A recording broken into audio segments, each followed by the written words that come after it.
오늘 말씀의 제목을 우리 다 같이 한번 말해봅니다. 제자의 길. 한 번만 더 말해봅시다. 제자의 길.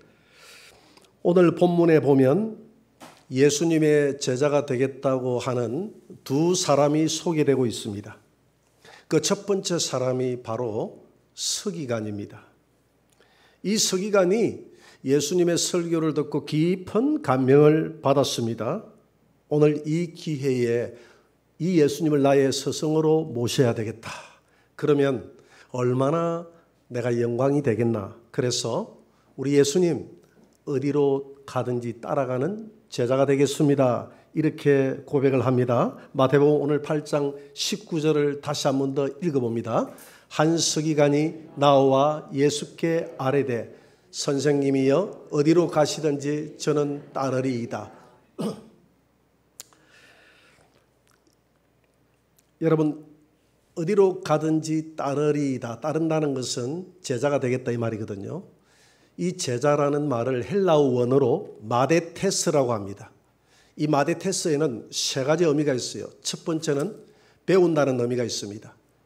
여러분, 가르치는 사람을 선생이라 하고 배우는 사람을 제자라고 하지 않습니까? 그래서 마데테스, 제자는 배운다. 두 번째로 배운 대로 전수한다는 의미가 있어요. 우리가 뭐 식당이라든지 이런 맛집에 가보면 3대째 함께 운영하는 함흥 냉면집 이런 게 있지 않습니까? 몇 대째 내려오는 집입니다. 그러니까 내가 우리 어머니, 우리 할아버지의 그 맛집을 배우고 그대로 전수받아서 그 맛을 그대로 내는 집입니다. 전통이 있는 집입니다. 이 말이죠. 그 어머니 아버지가 물려준 것이 별로 맛이 없다면 그 장사를 하는 사람 그 냉면도 별로 맛이 없겠죠. 그래서 우리가 제자는 스승만큼 자란다는 말이 있지 않습니까? 그러니까 제자는 좋은 스승을 만나야 좋은 스승만큼 자기도 자라는 거예요. 그리고 세 번째로 이 마데테스는 따른다는 의미가 있습니다. 따라간다, 따라간다. 단순히 배우고 전수하는 차원이 아니라 따라간다는 것은 앞에 두 의미보다도 더 강력한 의미를 가지고 있는 것이죠. 당신과 24시간 일생을 같이 하겠습니다. 내 스승이 가는 길이라면 어디든지 따라가겠습니다. 이런 의미가 있는 것이거든요. 그래서 오늘 이 제자는 단순한 제자가 아니라 이 서기관은 24시간 우리 예수님이 가는 곳을 따라다니는 그런 제자가 되겠습니다. 이렇게 주님 앞에 문의를 하니까 우리 주님이 뭐라고 답변을 하시느냐 하면 오늘 그 다음 9절 8장 20절입니다. 우리 다 같이 한번 읽어봅니다. 예수께서 이르시되 여우도 굴이 있고 공중의 새도 거처가 있으되 인자는 머리 둘 곳이 없다 하시더라. 우리 이 말씀은 나를 따르는 길은 출세의 길이 아니라 좋은 길이 아니라 고난의 길이다. 머리 둘 곳 하나 없는 그런 길인데 집도 하나 없고 그냥 복음을 전하다가 어디든지 내 머리를 대면 그곳이 나의 집이 되고 주막이 되고 그곳이 여간방이 되고 그런 삶을 정처 없는 나그네 삶을 살아야 되는데 그래도 나를 따르겠느냐 이 말이거든요. 여러분, 우리 주님을 따라가는 길이 결코 출세나 돈을 많이 벌거나 이런 길이 아닙니다. 우리가 주님을 깊이 만나면 만날수록 주님의 제자가 되겠다고 하면 그 십자가의 길은 그렇게 만만한 길이 아니에요. 제가 신학교를 가겠다고 하는 학생들이 있으면 면담을 합니다. 신학교를 가는 길이 결코 만만한 길이 아니다. 그러니 정말 너의 모든 인생을 포기해서 주를 위해서 살겠다는 결단이 없으면 이 길을 가서는 안 된다. 더 깊이 경험을 해보고 정말 이 길이 아니면 나는 안 되겠다는 결단이 있었을 때 가라 이렇게 이야기를 합니다. 왜냐하면 지금 신학교 졸업생들 80%의 졸업생들이 그러니까 10년 이상 통계를 내보니까 10년 이상 전임 전도사 이상의 생활을 하고 있는 우리 신학교 졸업자들, 신대원 졸업자들을 통계를 내보니까 20%가 채 안 돼요. 그러니까 10명 중에 8명은 신대원까지 졸업을 하고 다른 길을 갔다는 겁니다. 그러니까 들어갈 때는 흥미진진하게 들어갔는데 막상 교육전도사가 되고 이렇게 현장에 부딪혀 보니까 내가 기대했던 그런 현장이 아니에요. 너무나 힘이 드는 거예요. 겉으로 보기에는 영광의 길 같고 대우받는 길 같고 좋은 길 갔는데 막상 그 현장에 들어보니까 만만찮다 이 말입니다. 그래서 포기하고 다른 길을 가는 거예요. 그래서 얼마나 아깝습니까? 신학교 4년이에요. 신대원 3년이에요. 7년이죠. 거기다 또 박사학위까지 받는다고 하면 외국에 나가서 5년, 7년을 보내야 또 박사학위를 받아 들어옵니다. 그렇게 해가지고 10몇 년을 하나님의 종이 되겠다고 해가지고 공부를 했다가 다 다른 길로 가버리니 얼마나 그 시간이 아깝습니까? 물론 뭐 전적으로 다 아까운 것은 아니지만은 그 기간 동안에 내가 사회에서 적응을 했다면 얼마나 많은 일들을 할 수 있었겠어요. 그래서 내 인생을 잘못 허비하지 말고 선택하지 말고 신중하게 기도해보고 이 길은 정말 모든 것을 포기하는 길이기 때문에 골고다까지 주님을 따라가겠다는 그런 결단이 없으면 이 길을 가서는 안 된다. 이렇게 이야기를 해줍니다.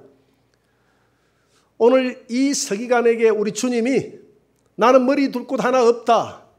나를 따르는 길은 영광의 길이 아니다. 고난의 길이다. 이렇게 이야기했더니 이 제자가 주님을 떠나가 버렸습니다. 또 한 가지 예를 들어서 오늘 설명하고 있죠. 또 한 사람은 어떤 사람입니까? 한 사람은 스스로 주님의 길을 내가 가겠습니다. 나를 제자로 받아주십시오 하는 사람이 아니고 주님의 복음을 전하는 곳에는 항상 나타나서 주님을 따라다니는 사람인데 가만히 주님이 쳐다보니까 좀 뭔가 싹수가 있어 보이는 거예요. 그래서 주님이 너 내 제자가 돼서 나를 따라. 이건 주님이 이제 콜링을 했어요. 그랬더니 이 제자가 너무 기분이 좋고 감격하고 영광스러운 것 아닙니까? 네, 주님 따르겠습니다. 그런데요, 오늘 공교롭게도 우리 집에 초상이 났습니다. 다름이 아니고 저희 아버님이 돌아가셨어요. 주님, 우리 아버님 장사하고 난 다음에 제가 주님을 따를 수 있도록 조금 시간을 주세요. 만약에 그렇게 했다고 하면 우리가 일반적인 상식으로는 그래 다녀와. 당연히 그렇게 해야 되겠지. 또 그렇지 않으면 좀 더 적극적으로 나도 아버님 문상 한번 하도록 할게. 이렇게 하는 것이 우리가 일반적인 그 사고 아니겠습니까? 그런데 주님은 전혀 다른 답변을 합니다. 오늘 8장 22절을 한번 봅니다. 뭐라고 말씀하십니까? 22절을 한번 보세요. 다 같이. 예수께서 이르시되 죽은 자들이 그들의 죽은 자들을 장사하게 하고 너는 나를 따르라 하시니라. 죽은 자들로 하여금 죽은 자들을 장사하고 너는 산자니까 나를 따르라. 이 이야기를 하고 있거든요. 여기서 죽은 자들이라는 것은 뭘 의미하느냐 하면 쉽게 이야기해서 불신자를 의미합니다. 불신자의 영혼은 죽어 있는 거예요. 사람이 영혼육으로 되어 있지 않습니까? 우리가 에덴 동산에서 하나님과 교제하도록 하나님의 형상대로 인간을 지었다는 것은 하나님은 영이시기 때문에 하나님의 그 영적인 존재로 우리 인간을 지었는데 그래서 하나님은 하나님의 영이 우리 영 안에 담겨서 늘 우리와 교제를 했다 이 말입니다. 그런데 인간이 범죄하고 난 다음에 하나님의 영이 떠나버렸어요. 하나님의 영이 떠나버리니까 우리 인간의 영의 기능이 죽어버렸어요. 영이 있기는 있는데 영의 기능이 죽어버렸다 이 말입니다. 그래서 영의 기능이 죽어있기 때문에 우리는 이 땅에 태어나서 하나님이라는 존재를 인식하지 못해요. 하나님을 믿을 수가 없는 거예요. 왜? 내 영이 살아야 영인 존재와 교제가 가능한데 내 영이 죽어있기 때문에 죽어있는 상태에서 하나님을 제대로 인식할 수가 없는 것입니다. 그런데 우리가 예수를 믿는 순간에 우리의 죄가 사함받고 우리의 죄가 사함받는 순간에 떠나갔던 하나님의 영이 우리 영 안에 담겨서 찾아오는 거예요. 찾아오면서 우리 죽었던 영을 이 영이 이렇게 세워 깨워주는 거예요. 이것을 거듭남이다 하는 겁니다. 두 번 태어나는 거예요. 그래서 니고데모에게 주님이 그러지 않습니까? 너가 하나님의 나라에 가려고 하면 두 번 태어나야 된다고 그랬어요. 한 번은 내 부모에게 태어나지만 혈과 육으로 태어나는 것은 사망이다. 여전한 심판이다. 그러나 예수를 믿게 되면 하나님의 영이 찾아와서 내 영을 다시 일으킬 때는 그 영이 하늘로부터 다시 태어나는 것이다. 이렇게 두 번 태어나는 사람은 영원한 생명을 소유하게 되고 영원한 생명을 소유한 자는 하나님의 자녀가 되는 것이다. 오늘 그 이야기를 하고 있는 것이요. 그런 사람을 가리켜서 영적으로 산자라고 이야기하고 내 영이 죽어있는 불신자들을 향해서 영이 죽어있는 상태이기 때문에 살았다는 이름은 가졌으나 죽은 자로다. 죽은 자라고 이야기하는 겁니다. 그러니까 주님은 지금 너는 산자가 아니냐? 너는 영이 살았지 않느냐? 살았으니까 나를 따르고 이 장사는 죽은 자들로 하여금 장사하게 하라. 이 말이거든요. 여러분 로마서 8장 15절을 한번 봅니다. 다 같이 읽어봅니다. 너희는 다시 무서워하는 종의 영을 받지 아니하고 양자의 영을 받았으므로 우리가 아빠 아버지라고 부르짖느니라. 그렇잖아요. 하나님의 영이 들어오면 죽었던 우리 영을 살려줍니다. 하나님 우리 영을 살려주면 우리가 눈을 뜨면 우리의 아빠가 누군지 알게 되는 거예요. 우리가 영의 눈을 뜨게 되면 우리의 아버지가 하나님인 것을 알게 되는 겁니다. 그래서 그 순간에 우리는 아빠 아버지라고 부르는 거예요. 여러분들이 지금 하나님을 가리켜서 하나님 내 아버지라고 기도할 수 있다면 여러분들 안에 영이 들어와서 여러분들의 영혼을 거듭나게 하신 하늘로부터 거듭난 산자임을 믿으시기 바랍니다. 그래서 산자들은 지금 세상의 일에 몰두해서는 안 된다는 것입니다. 왜? 지금 방금 이야기했잖아요. 어떤 제자가 되기를 원합니까? 24시간 주님을 따라가는 전적으로 내 인생을 맡기는 제자가 되기를 원한다면 세상에 혼인잔치에 갈 것 다 가고 초상집에 다 가고 돌집에 다 가고 세상 동창회에 다 가고 세상 할 것 다 하면서 내 길을 따르는 그것은 내가 걸어가는 좋은 제자의 길이 아니다. 그렇게 하려고 하면 그냥 집으로 돌아가서 세상 일 하면서 나를 따르면 되는 것이지 24시간 너는 나와 함께 동행하겠다고 한다면 최소한 세상 모든 정과 욕심을 십자가에 못 박아버리고 나와 함께 죽고 나와 함께 사는 이 복음을 위해서 너는 살아야 된다는 것입니다. 그것이 산자가 행해야 될 행동이라는 것이죠. 그러면서 주님이 후속적으로 다시 말씀을 하십니다. 오늘 본문에는 이거 외에는 답이 없습니다만 이 내용을 똑같은 내용을 누가복음에서는 조금 더 설명을 하고 있어요. 누가복음 9장 62절을 한번 봅니다. 다 같이 시작. 예수께서 이르시되 손에 쟁기를 잡고 뒤를 돌아보는 자는 하나님의 나라에 합당하지 아니하니라 하시니라. 이 말씀은 예수님이 당시에 이 그리스의 격언을 인용한 것입니다. 이 격언의 어떤 내용이냐면 손에 쟁기를 잡고 이 밭을 가는 사람의 목적이 뭐냐면 밭을 고랑을 깊이 파가지고 땅을 부드럽게 하잖아요. 그 씨를 뿌리기 위해서. 그래서 딱 목적지를 앞에 정하면 그 목적지만 쳐다보고 쟁기를 갈아야 돼요. 그런데 이 쟁기 가는 사람이 뭐가 미련이 있어 그런지 지를 자꾸 돌아보는 겁니다. 쟁기를 갈면서. 그러면 이 쟁기가 밭이 어떻게 갈리겠어요? 뺐다가 비효율적으로 갈릴 것 아닙니까? 주님이 하나님 나라의 일을 이렇게 이야기했다 이 말입니다. 나를 따라다니면서 뒤를 돌아보고 혼인집에 다 가고 초상집에 다 가고 돌집에 다 가고 이렇게 하면 제대로 복음이 전해지겠느냐?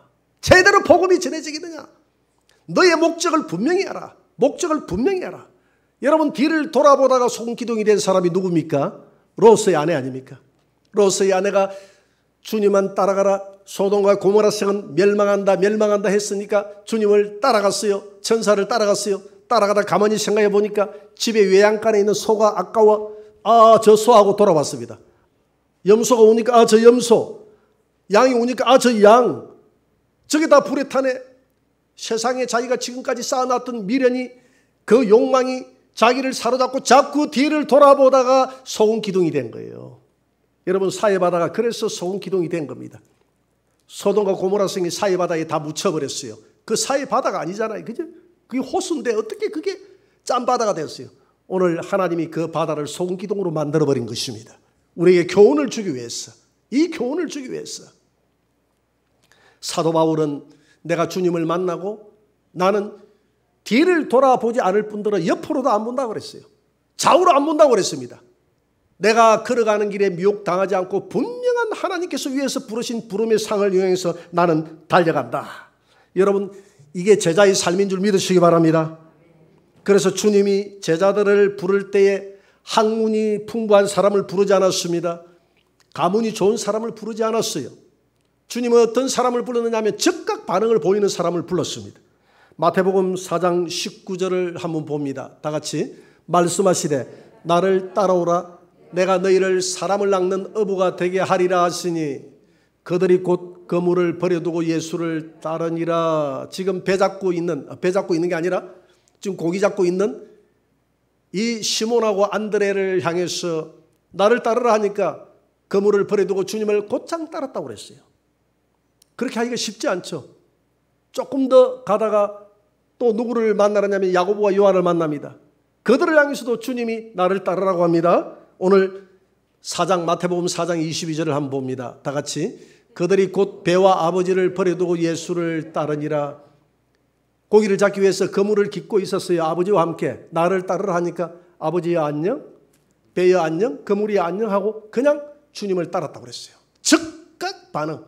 그래서 예수님이 제자들을 선택할 때에 우리가 일반적인 생각으로는 예루살렘에 있는 그 많이 배웠던 학식이 있는 서기관이나 바리새인이나 제사장들 중에서 얼마나 훌륭한 사람들 많습니까? 그런 사람들을 제자로 삼는 게 당연한데 일자 무식군, 이 당시에 글자도 제대로 깨우치지 못했던 이 갈릴리 바다에서 겨우 고기잡이에서 생계를 이어가는 이 사람들을 불렀던 이유가 주님은 외형을 보는 것이 아니라 그들의 중심을 쳐다보니까 그 중심에 즉각 주님을 위해서 살고 주님을 위해서 미련 없이 생명을 바칠 수 있는 이 사람들을 제자로 불렀다 이 말입니다. 우리 주님은 결코 헛되게 제자들을 부르지 않았습니다. 이 12 제자들이 주를 위해서 다 생명을 바쳤습니다. 도마가 인도까지 와가지고 복음을 전하다가 인도에서 허왕무를 데리고 우리 김해까지 와서 복음을 전했다는 말이 있어요. 그런 증거들이 많이 지금 그 유물들이 등장을 하고 있습니다. 그래서 그걸 이제 역사적으로 증거하기 위해서 우리 기독교 역사학자들이 지금 많이 노력을 하고 있죠.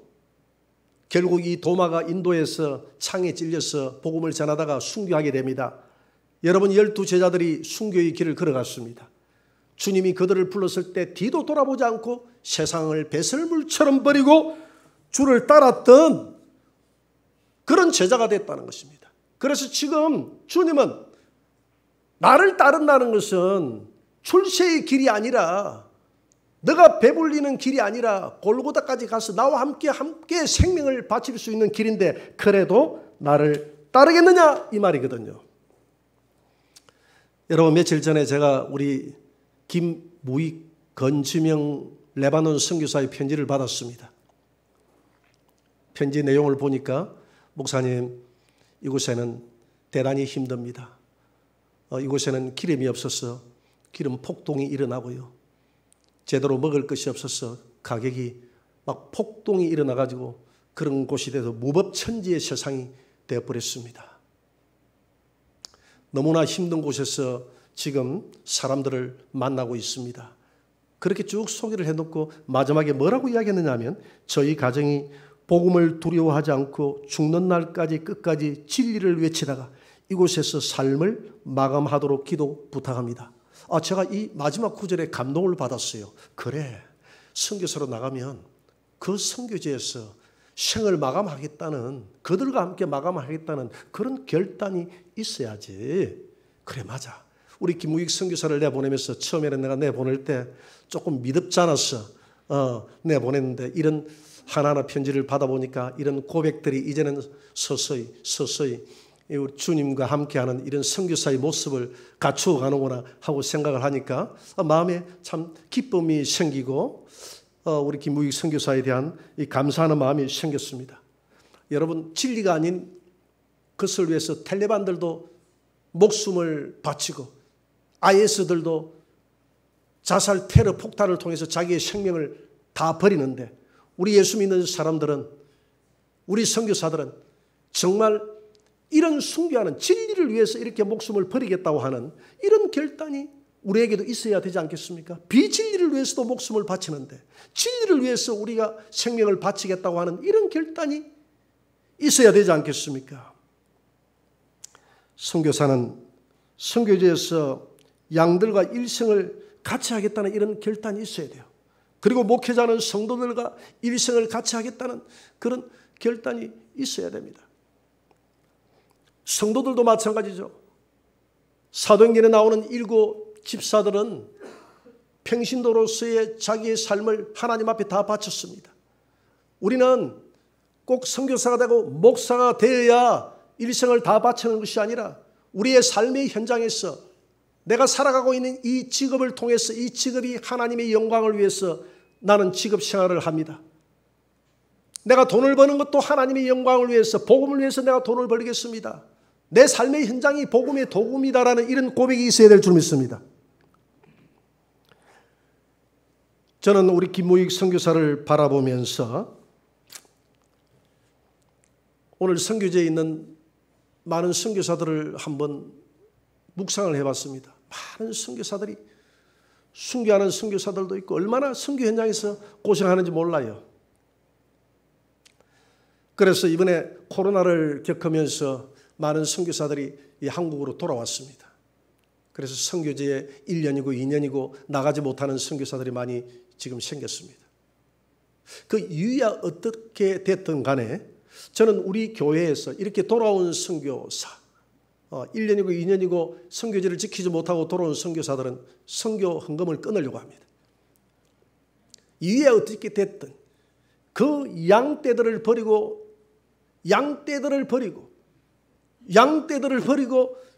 나만 살겠다고 이 돌아온 것은 우리 선교 정신하고 맞지 않다.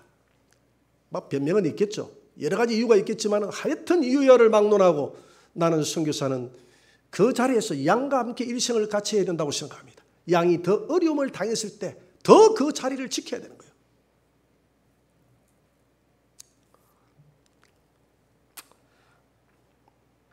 오늘 저는 여러분들에게, 오늘 침례를 받는 분들에게 선교사로 나가라고 말하지 않겠습니다.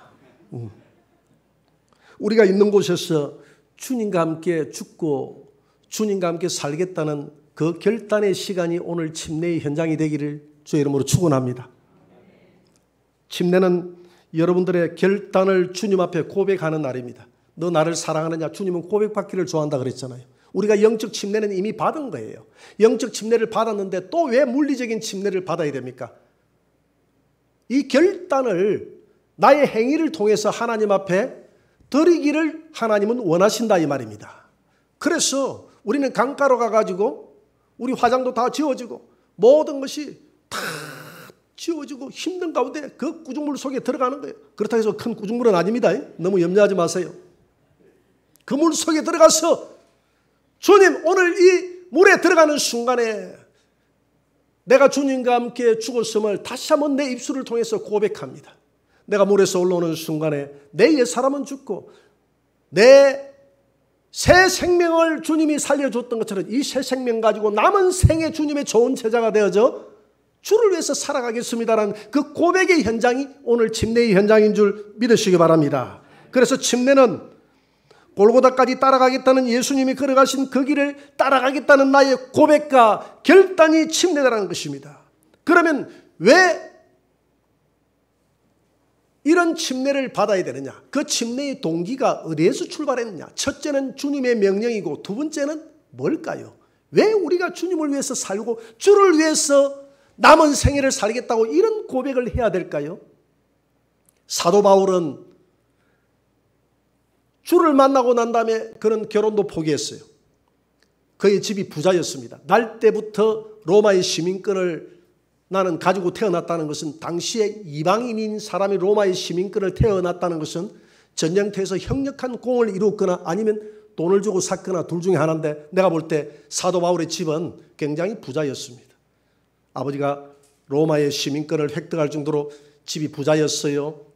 가말리의 문화생으로 들어가기가 쉽지 않아요. 공납금이 많이 든다 이 말입니다. 거기에 들어가서 공부를 했어요.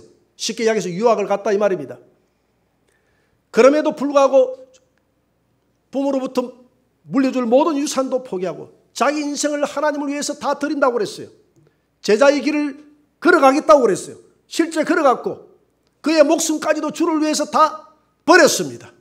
왜 그는 그렇게 살 수밖에 없었는지 그는 고린도후서 5장 14절에서 이렇게 고백하고 있습니다. 다 같이 그리스도의 사랑이 우리를 강건하시는 도다. 우리가 생각하건대 한 사람이 모든 사람을 대신하여 죽었은즉 모든 사람이 죽은 것이라. 그리스도의 사랑이 나를 강건하는 도다. 죽을 수밖에 없는 나 같은 죄인, 예수 믿는 사람들을 잡아 죽이고 그렇게 했던 나 같은 죄인에게 골고다 언덕에서 우리 주님이 나에게 찾아오셔서 나를 만나주시고 나에게 영원한 새 생명을 주었을 뿐만 아니라 나를 이방인의 사도로 삼아주시고 그것도 부족해서 내 영혼을 끌어내서 고린도서 12장에 보니까 천국으로 안내를 해서 천국의 하나님의 보좌를 보여주시고 천사들을 보여주시고 요단강을 보여주시고 생명강을 보여주시고 이 땅의 삶이 다가 아니라 영원한 하나님의 나라가 영생의 나라가 있다는 것을 보여주고 나니까 사도 바울의 나 같은 죄인이 무엇이길래 구원해 준 것만으로도 감사한데 하나님 왜 이런 은혜를 주십니까? 라고 생각하니까 너무너무 하나님의 보좌를 버리고 이 땅에 오셔서 십자가를 지시고 침뱉음과 멸시를 당하시고 그렇게 생명을 나를 위해서 원수 같은 나를 위해서 한 번도 나를 위해서 십자가를 져달라고 인간이 요구하지도 않았는데 하나님 싫습니다. 싫습니다. 우리는 귀신 섬길게요. 우상 섬길게요 했던 우리를 위해서 왜 하나님이 오셔서 자기의 생명을 십자가에 스스로 버리시는 이런 사랑을 주셨는가? 그 사랑이 어찌 나에게 해당되는가? 이걸 생각하니까 너무 감사해서 그 그리스도의 놀라운 사랑이 나를 강건해서 주님의 제자가 되어 남은 생애를 주를 위해 살게끔 만들어 나가는 힘이 됐다 이 말입니다. 여러분 이 하나님의 끝없는 놀라운 사랑을 체험하시기 바랍니다. 기독교는 체험의 종교인데 체험한 것만큼 하나님 앞에 봉사하게 되어 있어요. 헌신하게 되어 있어요. 여러분들이 하나님의 사랑을 요만큼 체험했다면 요만큼밖에 하나님 앞에 헌신할 수 없어요. 하나님의 사랑을 태산같이 체험했다면 태산 같은 모습으로 주님 앞에 헌신을 드릴 수밖에 없다 이 말입니다. 우리 서춘화 전도사님 큰아들 우리 최재봉 형제가 병원에서 부산대 병원에서 간 수술을 받았어요. 간에 혹이 요만큼 났는데 주만한 게 붙었는데 보니까 이게 다행스럽게도 악성이 아니라 양성이 돼서 감사하는 마음으로 그걸 떼냈다고 합니다. 며칠 전에 뗐어요. 그래서 제가 전화를 했습니다. 전화를 했더니 목사님 너무 아프네요 이러더라고요. 그 진통제를 많이 쓰지 않는다고 하니까 제가 진통제에 대한 알레르기가 있어서 수술하고 난 이후에 진통제를 제대로 쓰지 못했다는 거예요. 근데 그 맨살을 도려낸 부분이 그것도 내장기관이 얼마나 예민합니까? 도려낸 부분이 이 마취제가 안 들어가다 보니까 하루 종일 너무 고통스럽고 아파서 잠을 한숨도 못 잤다고 그래요. 근데 오늘은 좀 낫네요 이렇게 하면서 그 형제가 하는 고백이 목사님 저는 예수님의 십자가가 생각이 났습니다. 그 십자가의 고난이 저와는 상상할 수 없는 그런 고통 속에서 주님이 나를 위해서 십자가를 졌다고 생각하니까 너무 주님의 그 은혜가 감사했습니다. 여러분 그래서 제가 그렇게 답변을 했습니다. 우리 재봉 형제는 이런 고통의 순간을 한번 맛봤지만 이것은 재봉 형제의 인생에 있어서 너무나 귀한 하나님의 축복이다. 왜? 그 주님의 뜨거운 사랑을 우리가 체험하려고 해도 제대로 체험할 수 없는데 이걸 통해서 이렇게 체험하게 됐으니 얼마나 감사하냐. 여러분 그렇다고 해서 나도 그렇게 체험할 수 있도록 도와주세요 하고 기도할 필요는 없습니다.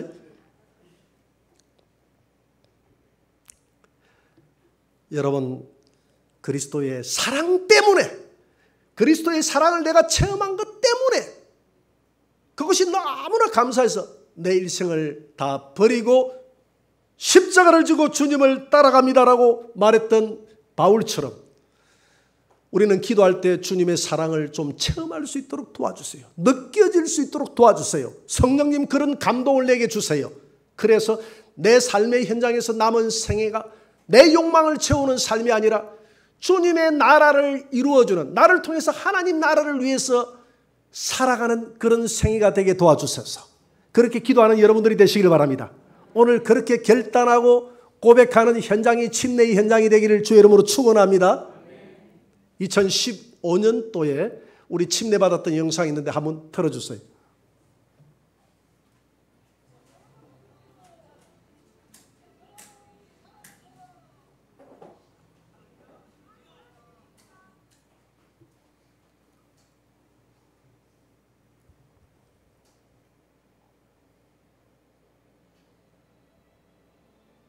소리를 좀 켜줬어.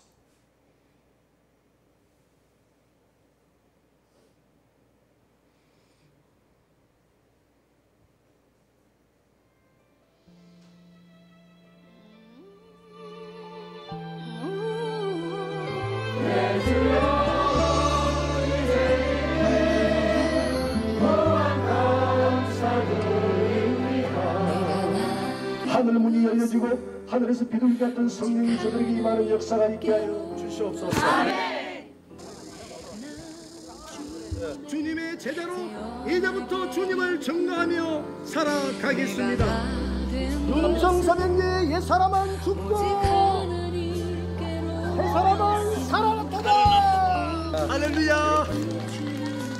그 예수님이 구름을 타고 천국으로 500년 형제들이 보는 가운데서 올라갔음을 믿을 수 있습니다. 옛사람은 죽고 새사람은 살아났다. 할렐루야. 할렐루야. 할렐루야. 감사합니다.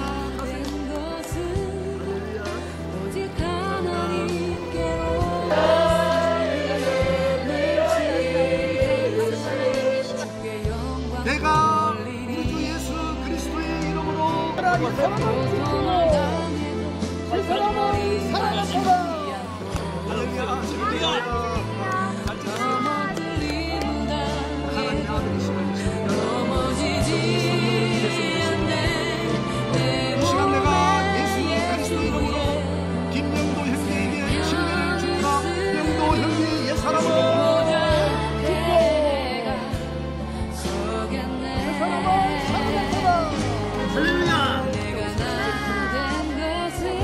할렐루야.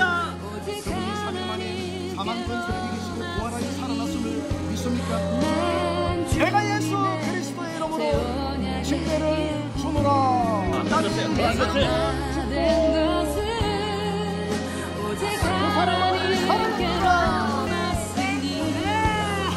주님의 사랑하는 우리 이영찬 형제의 신앙을 고백하며 예수님을 나의 주나의 하나님으로 고백했습니다.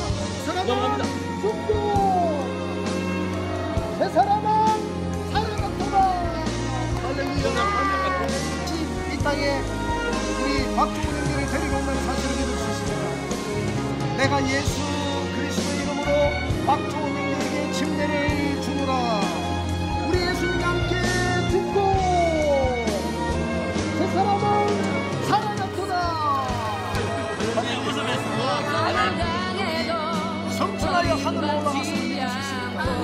이제 남은 생애 동안 주를 위해 살고 주를 위해 죽겠다고 고백했습니다. 자는 예수님과 죽고 그 사람은 살아났구나. 할렐루야. 남은 생애 동안 주를 위해 살겠다고 고백할 수 있습니다.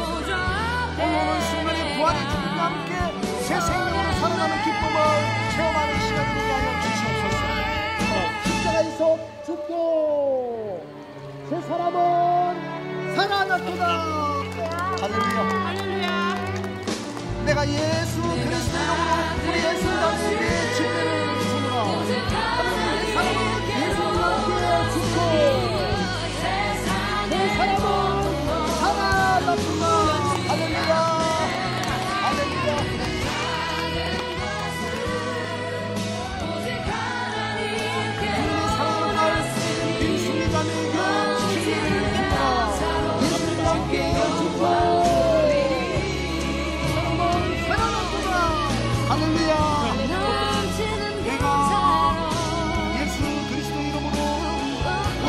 자매에게 침례를 주노라. 예수님과 함께 죽고 그 사람은 살아났구나. 할렐루야. 하늘 문이 열려주고 너는 내 사랑하는 딸이요 내 기뻐하는 자라는 주님의 음성이 들리게 하시고. 앉으세요. 기분 넘어갑니다. 죽고 그 사람은 살아났구나. 내가 예수 그리스도의 이름으로 혈한 자매에게 침례를 주노라. 아마 예수님과 함께 죽고 그 사람은 살아났구나. 할렐루야. 할렐루야. 주를 위해서 살고 주를 위해서 죽을 수 있습니까? 아멘. 한동안 형제의 이 사람은 죽고 그 사람은 살아났구나. 할렐루야. 아멘. 내가 예수 그리스도의 이름으로 우리 강하평 형제에게 침례를 주노라. 이제 옛 사람은 죽고 그 사람은 살아났구나. 할렐루야. 할렐루야. 거룩한 성령이 그를 전하는 은혜가 있게 하여 주시옵소서. 이제 옛 사람은 죽고 그 사람은 살아났구나. 예수 그리스도의 이름으로 민정우 형제에게 침례를 주노라. 재홍이 옛 사람은 죽고 그 사람은 살아났구나.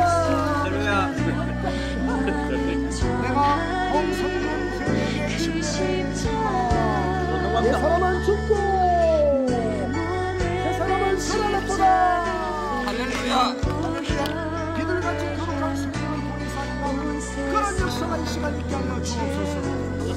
넘어갑니다. 죽고 그 사람은 살아났구나. 할렐루야.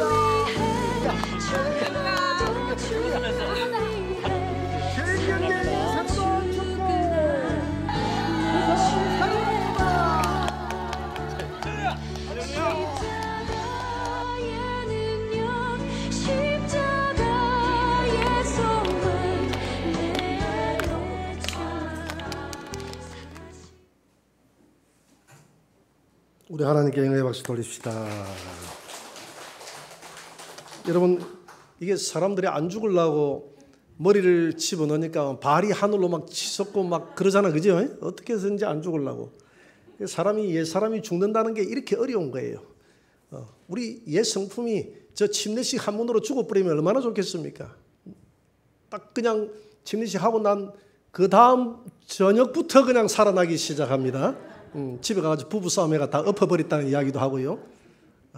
그래서 침례를 받은 사람은 단회적으로 끝나는 것이 아니라 홍해바다 침례받은 사람들은 광야 40년 동안 구름이 매일 덮어서 구름 아래에서 매일 침례를 받는 거예요. 가나안 땅에 들어갈 때까지 구름이 있었거든. 이 뭘 의미하느냐 하면 천국 갈 때까지 우리는 단회적인 한 번, 저 예식은 한 번으로 끝나지만은 우리가 죽는 것은 매일 구름 아래에서 침례를 받고 죽어야 된다. 할렐루야.